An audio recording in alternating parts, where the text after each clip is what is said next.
Esta es la predicación correspondiente al domingo 21 de julio de 2024 de la Iglesia Cristiana Cristo Viene de Algeciras. En esta mañana el texto de referencia para la predicación es la primera carta del apóstol Pablo a los Corintios, capítulo 15, versículos 20 al 28. Cuando hablas con la gente que no está en la iglesia, o que está fuera de la iglesia, o que no ha estado nunca vinculada con una iglesia cristiana, acerca del Evangelio de Jesús y el Mesías, frecuentemente sueles recibir la objeción de que no se puede creer o no se puede confiar en Dios o tener fe en Dios, porque el mundo está lleno de mal. Y si Dios existiera, argumentan, Dios debería hacer algo para que eso no fuera así. En realidad no se dan cuenta que esa manera de argumentar tiene mucho que ver con el marco de pensamiento de la teología cristiana. Pero más allá de eso, lo que la mayoría de la gente desconoce es que lo que la Biblia nos narra, lo que la Biblia nos cuenta, es precisamente lo que Dios ha hecho en el pasado, está haciendo en el presente y terminará por hacer en el futuro para que precisamente el mundo sea diferente a como lo conocemos hoy. Lo paradójico no es que la gente fuera de la iglesia ignore esto, sino que muchos cristianos eh, comprometidos con la iglesia muchas veces desconocen o no tienen presente precisamente que esto es lo que es el propósito de Dios. En la presentación, y eso es así, porque en la presentación moderna del Evangelio hemos reducido la salvación a una dimensión estrictamente personal. Esto de cuando yo muera, iré al cielo si he creído en Jesús como mi Señor y Salvador personal. Esto no es incorrecto, esto es verdad, pero es incompleto. Si la salvación de Dios fuera un cuadro, es como si nosotros estuviéramos contemplando solo una pequeña fracción de ese cuadro. Y por eso necesitamos recuperar una visión completa de la salvación prometida por Dios en las Escrituras, y ello solamente es posible si recuperamos la narrativa bíblica en su totalidad. Pablo, que siempre tiene en su cabeza el cuadro mayor y la narrativa omniabarcante, abarca todo de la Biblia, lo presupone siempre que está escribiendo. Y en este capítulo 15 de la primera carta a los Corintios no es una excepción. Como ya vimos la semana pasada, la resurrección forma parte fundamental de ese cuadro mayor. Sin la resurrección, el cuadro no solamente estaría incompleto, sino que se desbarataría gran parte de ese cuadro, como si fueran piezas de un puzzle. El reino de Dios no es un estado espiritual y etéreo, como si lo espiritual tuviera en contraposición con la realidad física. Tampoco es una utopía, como una idea de mejorar el mundo, pero que en un horizonte que nunca llegará porque depende del esfuerzo humano y que es un horizonte bajo el que caminamos, pero que nunca llega. No es ni lo uno ni lo otro. El reino de Dios consiste en las acciones por las que Dios ejerce su soberanía poniendo orden en el mundo que está alterado por el desorden del pecado, del mal y de la muerte. Los nuevos cielos y la nueva tierra es el resultado final de ese reinar de Dios sobre el mundo. Ese reinar tiene lugar por medio de Jesús, el Rey, el Mesías. Y cuando el Cristo haya completado sus acciones de gobierno, cederá a Dios Padre su soberanía delegada para que Dios sea todo en todos. Este es un poco el resumen de lo que Pablo habla en este capítulo. Es el resumen de ese cuadro mayor al que nos estamos refiriendo. Esto es lo que, como digo, Pablo nos está transmitiendo en todo este capítulo y especialmente en los versículos que hoy hemos elegido para esta predicación. Por todo ello, Pablo señala la principal consecuencia de que el Mesías sí ha resucitado, que es nosotros que la victoria sobre la muerte, versículo 20 de este capítulo 15. La semana pasada terminábamos viendo las consecuencias de que Cristo no hubiera resucitado. Y ahora Pablo nos hace ver la otra cara de la moneda, las consecuencias de que efectivamente Cristo sí ha resucitado. Versículo 20. Cristo ha resucitado venciendo la muerte y su victoria es anticipo de la de aquellos que han muerto. Leo la versión de la palabra. La principal consecuencia de la resurrección es que la muerte está vencida. Versículo 20. Y su victoria es la victoria de todos aquellos que están en el Mesías por medio de la fe. Un día todos resucitaremos con el Mesías. Y esto es lo que hace explícito Pablo a continuación.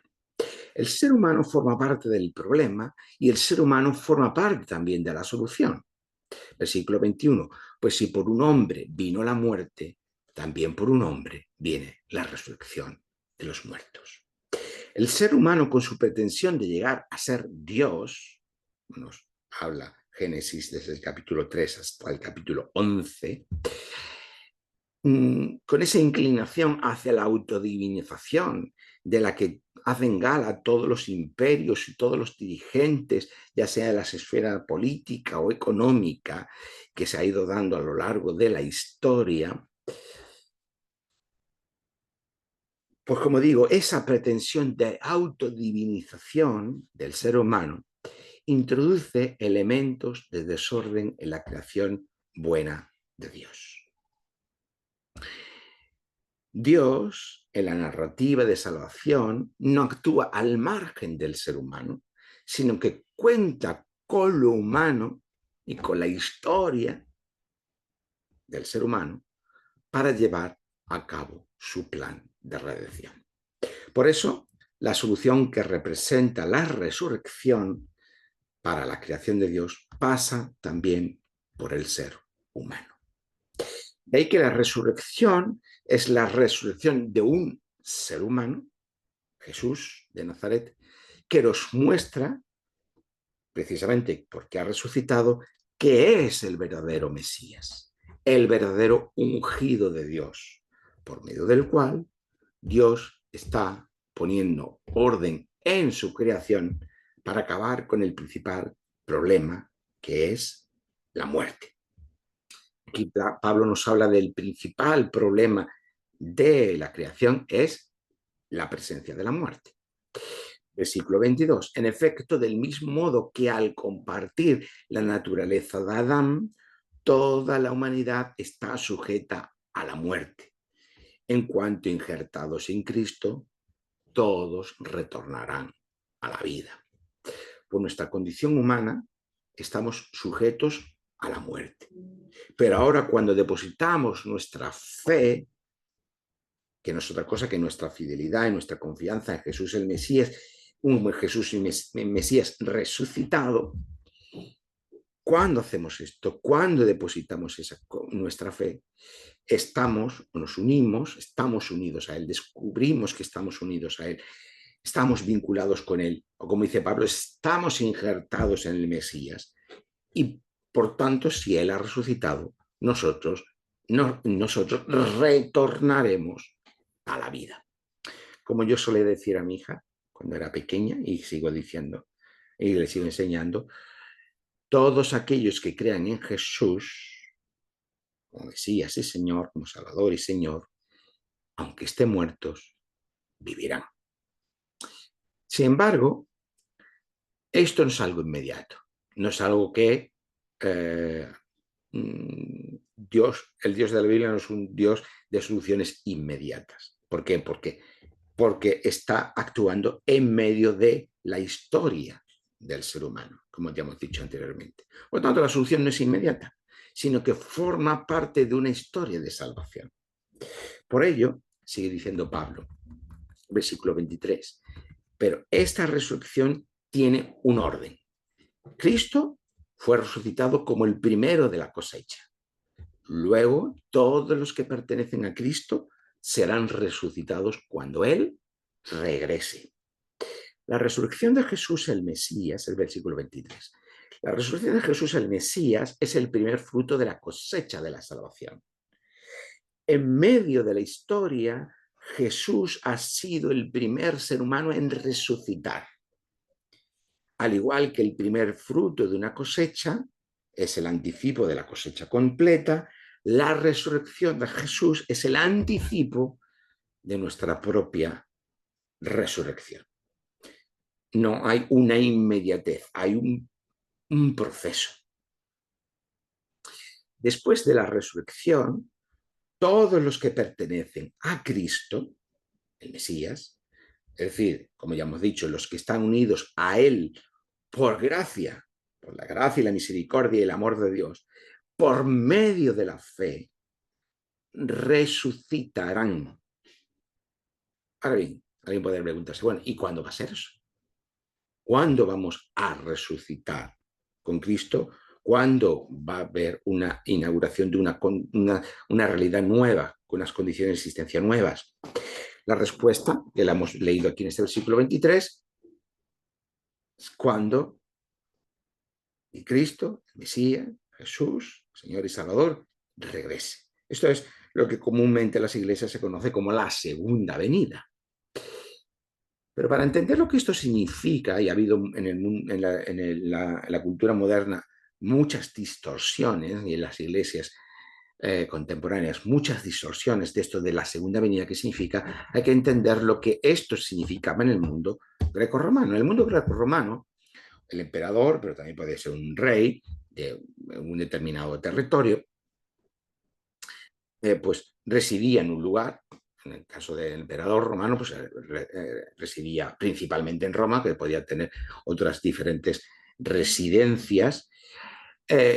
Cuando venía a una ciudad para visitarla, se organizaba una comitiva que salía a recibirlo fuera de la ciudad, antes de que llegara, para acompañarlo en una procesión triunfal, una procesión gloriosa, fastuosa, que le daba la bienvenida a esa ciudad. Esto es lo que significa ese término griego parusía, que en el Nuevo Testamento se usa para hablar de esta presencia de Jesús en su, diríamos, regreso o segunda venida. Jesús, en su condición de soberano, de rey y señor de todo el universo, cuando venga o regrese a este lado de la realidad, la realidad de Dios, la realidad divina es, podríamos decir, el otro lado de nuestra propia realidad, ¿no?, histórica y humana, pues regresará en su condición de rey y será tratado como tal. Por lo tanto, Pablo lo describe, versículo 23 en la versión de la palabra, como el día de su gloriosa manifestación. Ese será el momento cuando, a modo de ese rey, de ese soberano, lo recibimos fuera de la ciudad para entrar junto con él. Ese es el día de su manifestación. En ese momento, todos aquellos que le pertenecen resucitarán para formar parte, vamos a decir, de esa comitiva. Claro, estamos hablando de todos estos elementos, patrones culturales que se convierten en elementos simbólicos o metafóricos para una realidad que nos supera. Sí, esto es importante tenerlo en cuenta. Pues resucitarán y formaremos parte de esa gran comitiva para entrar a la ciudad, es decir, a esa creación transformada y renovada. Pero antes es necesario que la victoria definitiva se consume y la cesión, o sea, y Jesús el Rey haga la cesión de su soberanía a Dios Padre. Versículo 24. Entonces será el momento final, cuando aniquiladas todas las potencias enemigas, Cristo entregue el reino a Dios Padre. El Mesías vence a todos los poderes reinantes en el mundo y en su condición de hijo cede el gobierno a Dios Padre, porque ha estado actuando de manera delegada en él. En su condición de rey, Jesús es hijo de Dios y por tanto Dios ejerce su condición de padre con él. Esto en un sentido genérico podría decirse de cualquiera de los reyes de Israel. Pero dicho de Jesús tiene también una dimensión mayor y es aquello que la doctrina de la Trinidad, la doctrina cristiana de la Trinidad, aunque se formuló en los primeros siglos de nuestra era mediante un lenguaje filosófico, es lo que quería o pretende o pretendía poner de manifiesto. Dios está actuando por medio de Jesús, siendo Dios Padre, y Jesús, como Dios Hijo, o como dice el credo, verdadero Dios y verdadera hombre, no solamente es un rey humano, no solamente Jesús reina como un rey humano más, sino que por medio de él tiene lugar la acción gobernante de Dios en el mundo. Por medio de Jesús el Rey, Dios está actuando en el mundo. Por medio de Dios Hijo, Dios Padre, está actuando en el mundo. Por eso, Pablo puede decir, versículo 25, mientras tanto, es preciso que Cristo reine hasta que Dios ponga a todos sus enemigos debajo de sus pies. Con esta referencia a poner a todos sus enemigos debajo de sus pies, Pablo está aludiendo al Salmo 110, que habla de un rey ungido por Dios que vencerá a todos los enemigos de su pueblo Israel. La expresión poner los enemigos debajo de sus pies formaba parte del lenguaje diplomático, político del mundo antiguo. Y era una acción que simbolizaba la victoria de un rey sobre un enemigo. Por eso nos preguntamos, vale, entonces, ¿cuáles son esos enemigos que van a estar puestos bajo el pie de Jesús el Rey?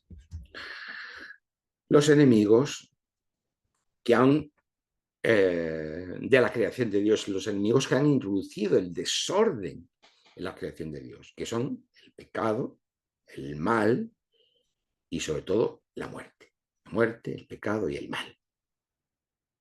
Así lo dice Pablo en el versículo 26. Y como a último enemigo destruirá a la muerte. La muerte no es solo una fatalidad, la muerte no es solo parte de la vida creada por Dios. De hecho, la muerte no es parte de la vida querida por Dios. La muerte es el último enemigo a derrotar porque se opone a la voluntad creadora de Dios. que resulta en esa potencia de vida que tiene lugar el primer día de la creación, que operó la mañana de la resurrección y que tendrá su completitud el primer día de la nueva creación. Tenemos tan asumido la realidad de la muerte que pensamos que la muerte forma parte de la vida. Y sí, la muerte forma parte de la vida bajo estas condiciones de existencia que conocemos. Pero el propósito creador de Dios para su nueva creación es la abolición de la muerte. Por tanto, esto es lo que implica la expresión, porque Dios lo sometió debajo de sus pies, que Pablo vuelve a mencionar en el versículo 27, pero en esta vez en referencia al Salmo 8, versículo 6, cuando habla de la condición humana, estamos hablando de la condición humana, y dice, todo lo pusiste debajo de sus pies en referencia al ser humano. En ese sentido, lo que alude ese salmo es que el ser humano debería actuar de manera delegada por Dios según la vocación original de Génesis 1, versículos 27 y 28. Es decir, que el ser humano ha recibido la vocación de Dios para ser corregente con Dios, correinar con Dios en la creación. Si en Génesis 1 y 2 vemos a Dios poniendo orden, creando un orden en su creación, creando un espacio ordenado por medio de su justicia y de su sabiduría para albergar que la creación albergue la presencia de Dios. Y el huerto en el Edén constituye ese lugar santísimo como si la creación fuera un templo para la presencia de Dios. La vocación que recibe el ser humano es la de extender ese orden sabio y justo de Dios a toda la creación, partiendo de ese lugar santísimo que es el Edén. Esa es la condición, la vocación recibida por parte de Dios de convertirse en corregente o correinadores, diríamos, reyes y reinas de Dios. O dicho de una forma negativa, el ser humano no ha recibido la vocación de Dios para explotar la tierra y estropearla, como muchas veces se ha malinterpretado ese versículo de Génesis, sino para que el reinado justo y sabio de Dios pudiera tener reflejo en el gobierno humano. La política, entendida en un sentido bíblico, debería ser esto. El ejercicio de la vocación política desde un punto de vista bíblico sería la de ejercer un gobierno justo y sabio, siendo reflejo del reinar de Dios en el mundo. Sin embargo, poner todo debajo de los pies del ser humano, al que alude el Salmo 8, se ha convertido frecuentemente en una acción de gobierno de opresión, de injusticia y de explotación de otros seres humanos y de la propia creación. El ser humano, cuando se ha convertido en rey, pero no siendo reflejo del reinado de Dios en su vida, sino siendo reflejo de otras fuentes de sabiduría que no vienen de Dios, que representa la serpiente allí en Génesis 3, ha creado gobiernos, ha creado imperios, ha creado estados-nación, que sean incluso gobiernos democráticos, que han devenido y que devienen en desigualdades, opresiones, injusticias, muertes, guerras y violencias.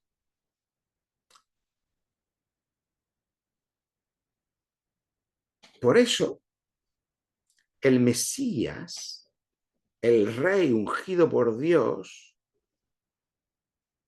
recupera esta vocación original para el ser humano de gobierno sabio y justo de Dios. Por eso Pablo aquí está aludiendo tanto al Salmo 110, que habla de este rey ungido por Dios, del Mesías, como el Salmo 8, con esta vocación general para el ser humano de ser corregente con Dios. Porque el Mesías encarna no solamente la condición delegada de rey de Dios, ungido por Dios, sino esta vocación original de ser corregente con Dios para el gobierno de la creación.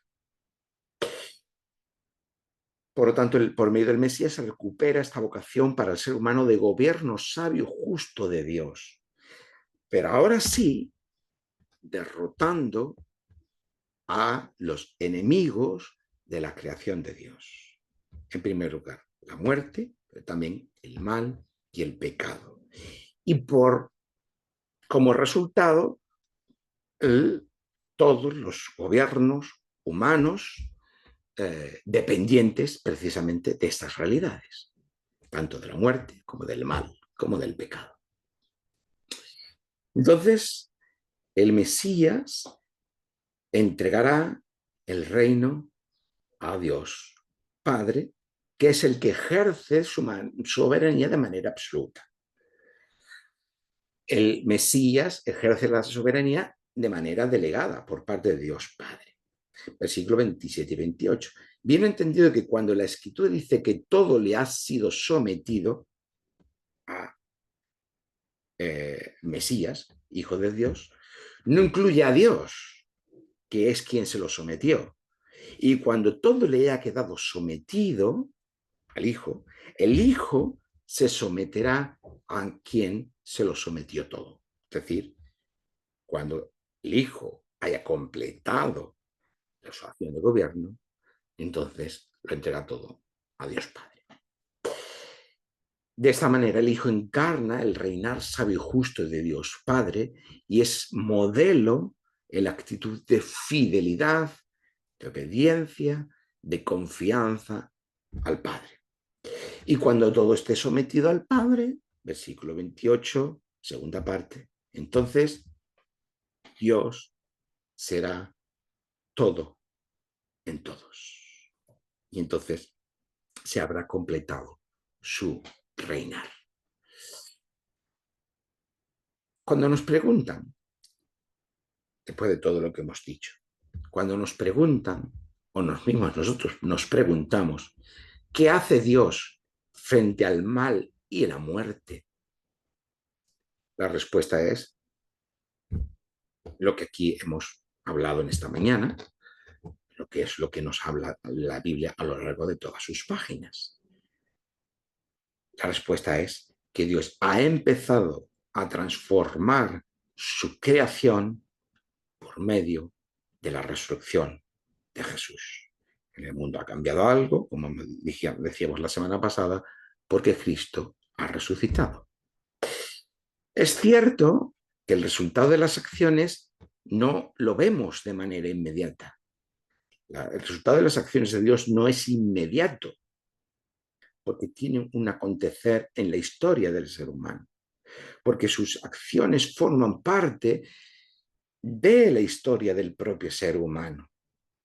Pero si algo nos enseña la narrativa bíblica, cuando la leemos y la tenemos en nuestra cabeza en su conjunto, es que podemos estar completamente seguros de que Dios cumplirá la palabra dada y que esa promesa de su reino y de los nuevos cielos y a la tierra es una promesa segura.